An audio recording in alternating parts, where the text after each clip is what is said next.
Proses eksekusi lahan sawah yang dilaksanakan oleh Jurusita Pengadilan Negeri Purwodadi, Grobogan, Jawa Tengah berlangsung ricuh.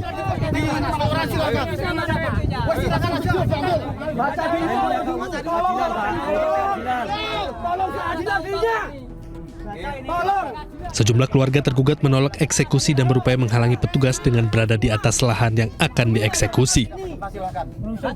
Cekcok antara keluarga tergugat dengan kepolisian tidak terhindarkan.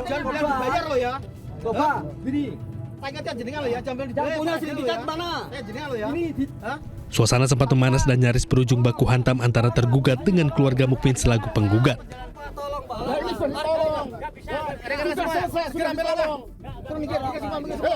Petugas Pengadilan Negeri Purwodadi, Grobogan, Jawa Tengah menegaskan proses eksekusi tetap dilaksanakan karena putusan pengadilan telah berkekuatan hukum tetap atau inkrah. Ini sudah sesuai dengan aturan, jangan mencari-cari. Ini ada pelaksanaan eksekusi lahan sawah seluas 3.500 berdasarkan putusan Pengadilan Negeri, Pengadilan Tinggi, Mahkamah Agung dan PK. Sesuai dalam putusan itu berdasarkan putusan dari PK berkekuatan hukum tetap. Hari ini nyampe berapa tahun kan? 5 tahun udah kan, istilahnya kita udah bertahan, dia udah dikalahkan kayak gini. Masalahnya itu apa kan? Kalau kita minta keadilan gitu ya, yang benar gitu aja. Proses eksekusi akhirnya tetap dilaksanakan meski mendapat perlawanan dari tergugat dengan pengawalan ketat dari aparat keamanan untuk mencegah terjadinya kericuhan susulan. Dari Grobogan, Jawa Tengah, Rustaman, Nusantara, iNews melaporkan. Ratusan sopir angkutan kota demo menolak bus Trans Bekasi Keren atau Transbeken di kota Bekasi, Jawa Barat. Demo berlangsung ricuh hingga nyaris baku hantam. Sopir yang geram bahkan menurunkan paksa sejumlah penumpang di dalam bus untuk tidak beroperasi.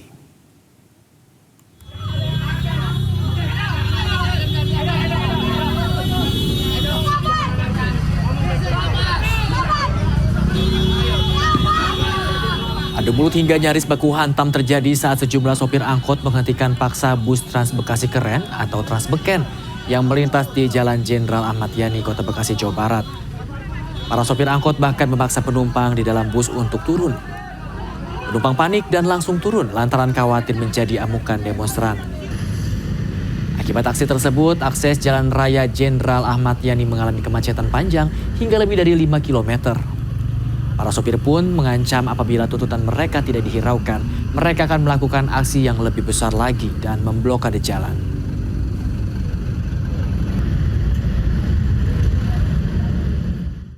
Ribuan buruh dari 3 konfederasi terbesar yaitu KSPSI, KSPI, dan KSBSI menggelar aksi menolak wacana penempatan Polri di bawah kementerian.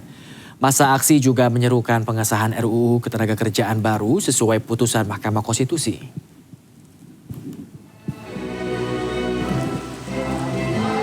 Meski diguyur hujan lebat, ribuan buruh tetap bertahan melakukan aksi damai. Aksi dipimpin Presiden KSPSI, Andi Gani Nenawea bersama Presiden KSPI Said Iqbal dan Presiden KSBSI yaitu Eli Rosita Silaban. Mereka menegaskan buruh mendukung Presiden Prabowo Subianto namun menolak keras penempatan Polri di bawah kementerian yang dinilai bertentangan dengan semangat reformasi. Masa juga mendesak DPR RI segera mengesahkan RUU Ketenagakerjaan baru bukan sekedar revisi undang-undang lama. Aksi lanjutan dalam skala lebih besar disebut tengah disiapkan pada pertengahan Februari mendatang. Dan kami sudah mempersiapkan aksi massa besar-besaran yang sedang kami persiapkan insya Allah di antara tanggal 16 atau tanggal 17 Februari. Kali itu sekali lagi saya ingatkan kepada komponen-komponen yang mencoba menekan Presiden untuk menempatkan Polri di bawah kementerian, kami menyatakan siap. Sejumlah masyarakat Kabupaten Pati, Jawa Tengah menggelar tumpengan di Gedung Merah Putih Komisi Pemberantasan Korupsi Jakarta.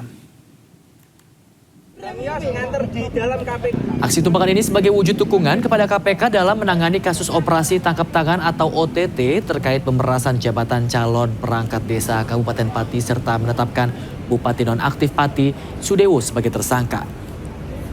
Aksi ini diikuti sekitar 89 orang dari Pati lantaran mereka geram terhadap kasus korupsi yang terjadi di wilayahnya dan berharap KPK dapat menuntaskan kasus ini. Selain itu, aksi jubir Aliansi Masyarakat Pati Bersatu berharap kasus korupsi yang menjerat Sudewo menjadi pembelajaran bagi semua institusi pemerintahan di wilayah Kabupaten Pati. Pada kesempatan hari ini kami masyarakat Pati hadir ke KPK untuk memberikan support kepada KPK terkait tentang OTT pengisian perangkat desa di wilayah Kabupaten Pati yang melibatkan oknum nonaktif Bupati Kabupaten Pati SDW. Dengan harapan apa? OTT tersebut bisa ditindaklanjuti secara serius dan menyeluruh bahkan tuntas oleh pihak KPK. Karena kami masyarakat Pati sangat geram dengan tindakan korup yang memang pada kesempatan hari ini menyeluruh nyampe di... Kecewa karena jalan rusak tak kunjung diperbaiki oleh pemerintah, warga desa Blaru Pati memilih memperbaiki sendiri ruas jalan provinsi.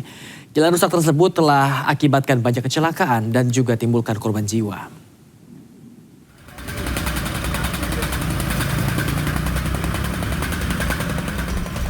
Bahu-membahu warga desa Blaru Kabupaten Pati memperbaiki ruas jalan provinsi yang rusak parah. Warga menambal lubang-lubang jalan yang menjadi ancaman pengguna jalan.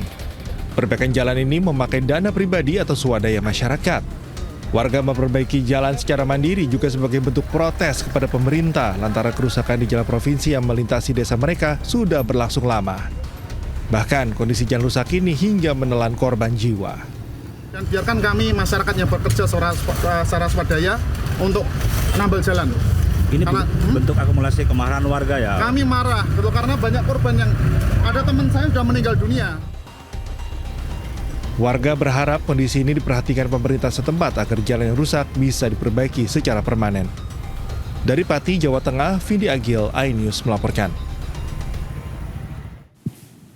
Presiden ke-7 RI Joko Widodo Rabu kemarin diperiksa terkait kasus ijazah di Polresta Solo. Jokowi tiba di Mapolresta Solo pada Rabu sekitar pukul 15:55 waktu Indonesia Barat. Jokowi yang datang dengan pengacaranya disambut oleh Kapolresta Solo Kombes Catur Cahyono Wibowo. Kedatangan Jokowi ke Polresta Kota Solo disebut untuk berikan keterangan tambahan dalam kasus dugaan pencemaran nama baik terkait tudingan ijazah palsu yang dilaporkan ke Polda Metro Jaya. Kejaksaan sempat kembalikan berkas perkara kasus ijazah ke Polda Metro Jaya dengan 3 tersangka. 3 tersangka yaitu Roy Suryo, Rismon Sianipar, dan Tifauzia Kusuma atau Dr. Tifa.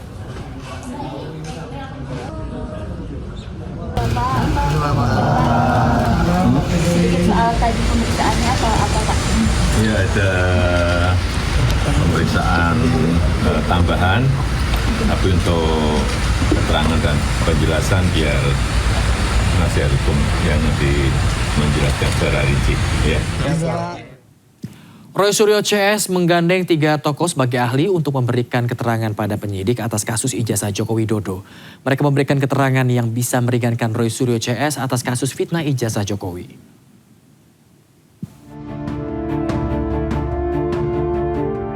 Kubu Roy Suryo CS menghadirkan 3 tokoh sebagai ahli untuk memberikan keterangan yang meringankan terhadap kasus ijazah Jokowi. Tokoh yang dihadirkan adalah Din Syamsuddin, Komjen Purnawirawan Ugroseno, dan peneliti senior Muhammad Sobari. Din Syamsuddin mengatakan penetapan tersangka pada Roy, Rismon, dan Tifa tidak sesuai dengan etika moral. Hal senada juga disampaikan oleh mantan Wakapolri Komjen Ugroseno. Ia mengatakan pasal-pasal yang digunakan oleh penyidik Polda Metro Jaya tidak tepat.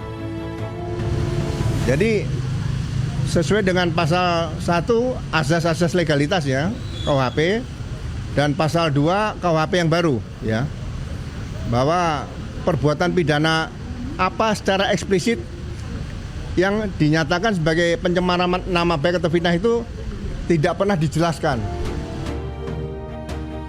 Sementara itu peneliti senior Muhammad Sobari mengatakan pasal yang dikenakan pada Roy Suryo CS adalah pasal kebatilan. Sebelumnya berkas perkara Roy Suryo CS dikembalikan oleh Kejaksaan karena dinilai belum lengkap. Pemeriksaan saksi dan ahli kali ini untuk melengkapi berkas perkara mereka sebelum dikirimkan kembali ke Kejaksaan. Dari Jakarta, tim Liputan iNews melaporkan. Presiden Prabowo Subianto memanggil sejumlah Menteri Kabinet Merah Putih untuk rapat terbatas. Salah satu menteri yang datang yakni Mendiksaintek yaitu Brian Yuliarto dan Menteri KP Sakti Wahyu Tregono. Salah satu agenda yang dibahas dalam ratas ini yakni pengolahan mikrosampah secara masif. Brian juga memberikan ada sejumlah materi, maksud kami sejumlah menteri yang turut diundang ke istana. Pemerintah diketahui akan mempercepat penerapan teknologi pengolahan sampah skala mikro hasil diterapkan di tingkat kelurahan dan desa. Belum tahu nanti habis itu mungkin melanjutkan yang sampah mikro kemarin, tapi kita lihat ya. Sama siapa aja Pak? Siapa aja dulu. Belum tahu juga, katanya ada 7 orang sih listnya. Ya. Pak, dari pihak kampusnya diundang nggak sih Pak? Apa? Dari pihak kampusnya diundang nggak sih Pak? Belum. Boleh tahu nggak Pak kampusnya apa aja yang udah menerapkan teknologi itu Pak? Oh, sudah banyak ya, ada UGM sudah, IPB sudah, ITB baru akan mulai, kemudian Undip sudah begitu ya. Ada mungkin kemarin kita kumpulkan ada 20-an kampus yang sudah menerapkan, dan tahun ini kita juga akan mendorong lagi kampus-kampus untuk membuat jadi sampah di kampus selesai di kampus. Kita ingin begitu. Jadi mungkin kita harapannya 100 kampus tahun ini bisa membuat program sampah di kampus.